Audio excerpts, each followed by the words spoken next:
Hello, ladies and gentlemen, we are back here again for Trailer Park. Once again, we actually managed to get a second episode going every week. I am joined again by Kenny and Wolfman Chris. Hey, hello. Hello. Hello. The first trailer we're going to be looking at is the newly announced Sausage Party, the latest Seth Rogen vehicle by the looks of things. Coming out in August 11th by Sony. What do you think of that one? It's got very interesting. Well, it's got a very particular premise. Do you want to start or shall I? You can start this time. Okay. Do you know, back in the early days of YouTube, when people used to try and make shitty claymation stuff and put it up on YouTube? This is a very worse version of that.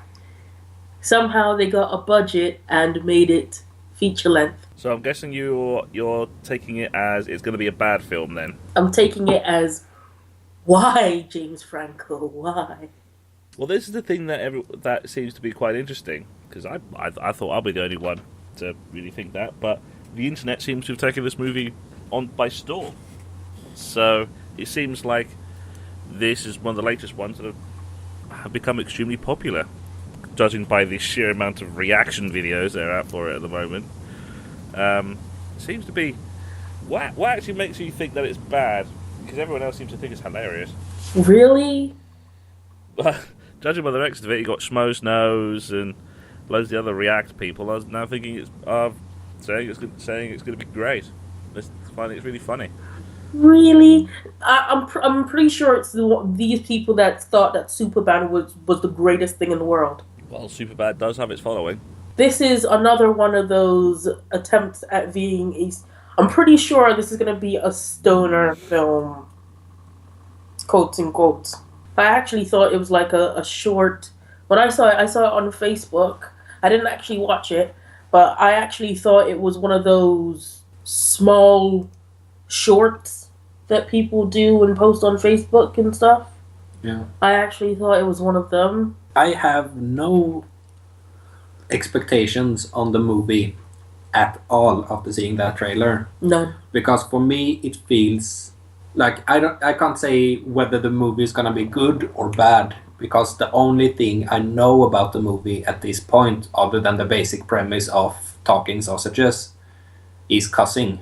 Do you think then, because of all of the swearing, talking sausages and things like that, do you think that it's going to end up being almost like a one-joke film, where the one joke it has is food talks and is human and horror of food? And do you think that's going to be the sole joke? The trailer had one joke and one joke alone, and that was food is swearing. And I think that's why it's become so popular. I don't have anything against the swearing. Swearing is fine. I laughed out loud when the first thing with the potato and the peeling, and that was funny. Then the very next line, cursing. And from there on, for the rest of the trailer, curse after curse after curse after curse. There was nothing but cursing in the trailer. Mm-hmm. And for sure, if you want to make a movie like that, that's fine. But I sort of feel like either that's going to be the whole movie, the one-note joke that everyone curses all the time, or this trailer just put all the curse words they have in the whole movie into a 40-second segment of the 1-minute trailer.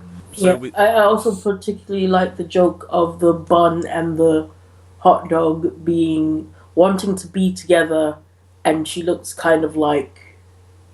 Yeah, with the mouth on the side, she sort of looks like lady parts. Yeah. Just because it's not my cup of tea doesn't mean it's gonna be a bad movie. Mm. I think the quality looks good. And the jokes, of the few jokes we saw, were generally funny. No. But it's not my cup of tea. Yeah, because that was pretty much the same position that I was always going to go at the film from, because I'm a miserable, jaded soul of a person. So that always led me to think that I'm not the target audience for this film. I'm far too much of a miserable bastard for this film to really be pointed to me. It's much more light-hearted, much more loose, and it's essentially, it really does seem like we are not the target audience. Well, I think us particularly are not really the target audience for the film, but there certainly is an audience out there for it with films like Superbad and pretty much all the other Seth Rogen films, like the This Is the End, this is by the producers of, I think, which is very much that style of movie, almost 90s Adam Sandler-esque. I got another feeling, another kind of vibe when I was watching it, and it feels like two things. It feels like it's aiming towards the drawn together American Dad, well, not so much American Dad, but later Family Guy kind of crowd. Yeah, I think that pretty much covers that completely. I think do a lot of cutting. Yeah, well, not that much. It's fairly brief on that one. We're going to move on to the next movie, which is one that Kenny has been waiting for. The latest Kevin Hart movie. It's also got The Rock Johnson in it. Central Intelligence, which is going to be an interesting action affair for once. Please note, yeah. I did not request this movie for Kevin Hart. Just a note out there. I'm not requesting the movie for Kevin Hart. The woman doth protest too much. No. You'll see it, and you'll see why I like this movie. Or at least why I suggested it. In the first 10 seconds. Yeah. Alright, let's watch the trailer.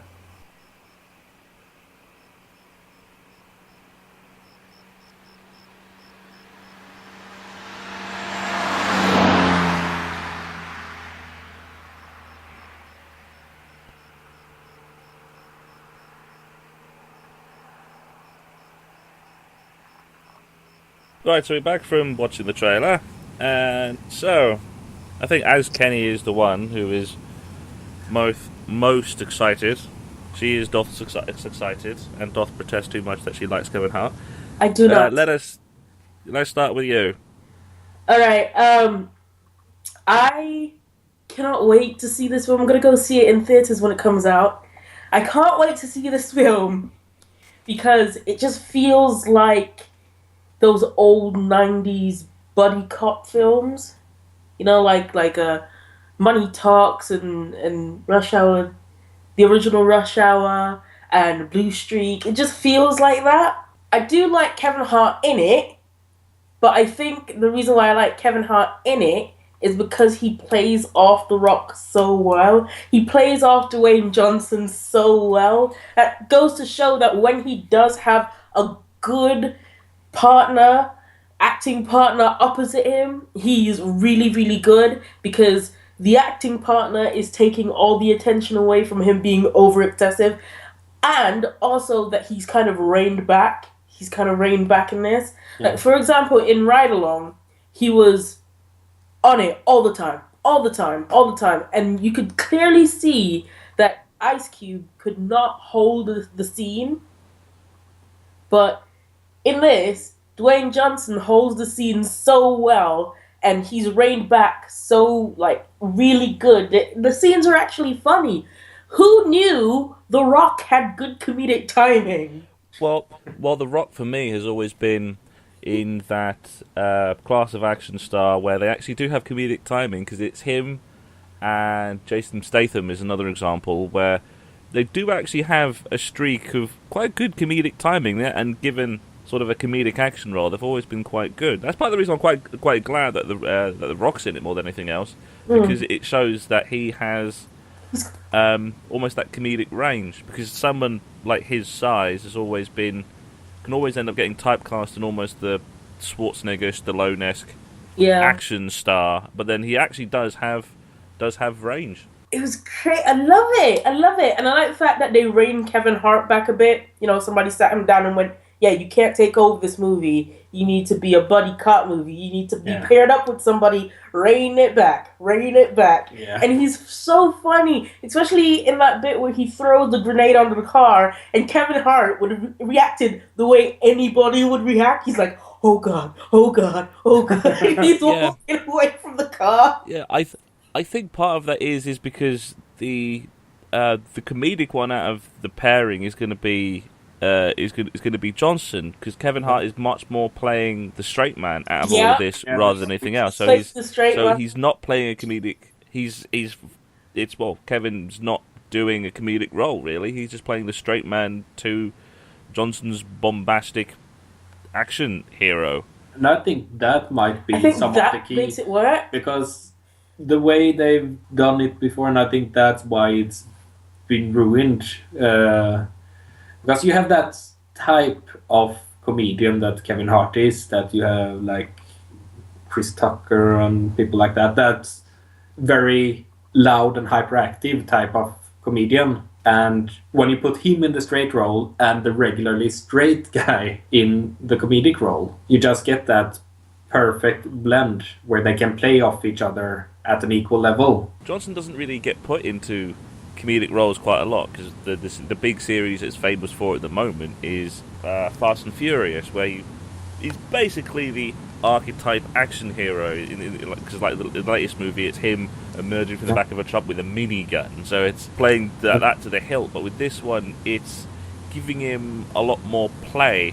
It's giving him still a sort of two-dimensional character, but having it a lot more flexible in range. Yeah, but I mean, with the expressions and everything, it could have been a serious role if it wasn't a comedy but an action movie instead, and he had that kind of expression and the way he moves and everything and the way he talks. In a serious movie, it would still be believable as the kid that was bullied in school. It's sort of, you can sometimes see that in certain people who grew up to be somewhat successful after being bullied in school. You can sort of see it in the way they express themselves. And I think Dwayne Johnson did a good job in showing that.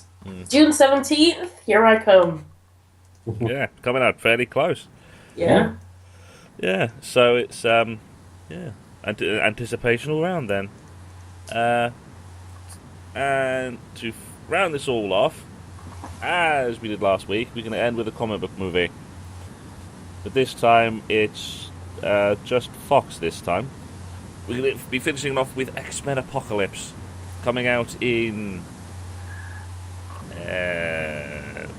August. Yeah, it's summer, I think. I have purposefully not seen this trailer until now. May 27th, right. So XMen Apocalypse coming up May 27th. That's going to be interesting pairing. It's going to be, because you have to fight against Captain America. That's going to be interesting.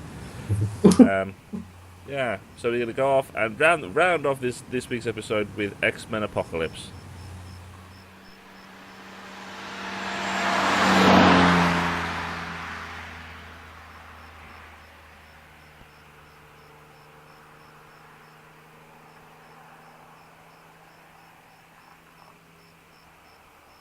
Right, so we've just come back from watching XMen Apocalypse.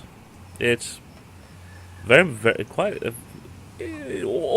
Almost feels like it's got a different tone than its obvious rival on its release, Captain America 3. It's got a very different tone. At least I certainly felt like that, because it's got obviously a much more of an apocalyptic tone. It's the save the world or we all die, rather than it's the superheroes themselves having a bit of a tiff. Yeah. Yeah.